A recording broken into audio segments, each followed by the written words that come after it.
Siapa yang baca surah Ad-Dukhan, maka pada pagi esoknya akan meminta ampun kepadanya 70,000 orang malaikat.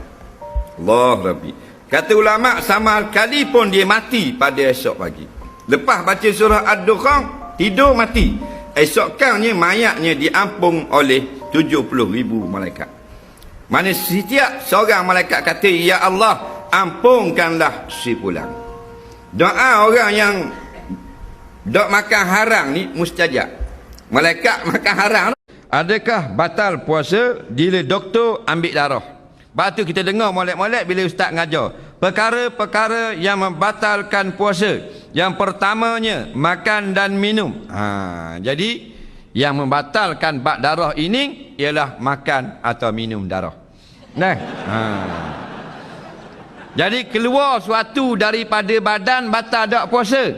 Tidak batal puasa, melainkan sengaja mengeluarkan mani baru batal. Yang lain tak batal, melainkan sengaja mengeluarkan muntah. Siapa dia kawan yang betul-betul baik, tunggu tuan-tuan sakit. Tengah sihat ni semua kawan. Tengah senang ni semua kawan. Tunggu sakitlah baru tahu siapa kawan. Berapa ramai yang hak baik ini tuan-tuan, ubat ni dia buat mai. Ni aku ni tak ada apa ni, depa kata ayak ni bagi ni cuba minum tengoklah. Aku tak ada duit nak bayar. Aku bukan minta duit. Aku bagikan hadiah doa sama-sama lah. Jangan cakap duit. Nampak? Rupanya hadiah ya. Berapa banyak yang apa kau pakai gel tahan lama yang dijual internet untuk bersama isteri kerana saya cepat tewas? Wow.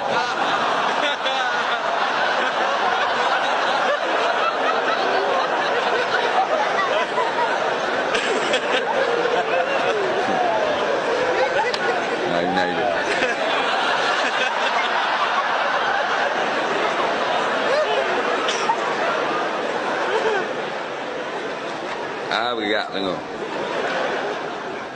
Dia ginilah, muda-muda tak boleh kita tambah. Ayah saya suruh tanya. Ayah dia tak mari. Dia nak tengok televisi. Semasa dia tidur siang atau malam, ada orang bagi salam. Tapi ayah saya tak ada orang. Banyak kali dah dia kena. Barang malaikat ke siapa? Jadi ayah dia suruh tanya. Ayah dia segang nak mari sejik. Mungkin tak ada seluar. Dia kata ayah dia kalau tidur petang-petang ada Assalamualaikum. Dia tak tengok ada. Faham? Kalau berlaku betul dengar suara jin Islam. Ini banyak berlaku.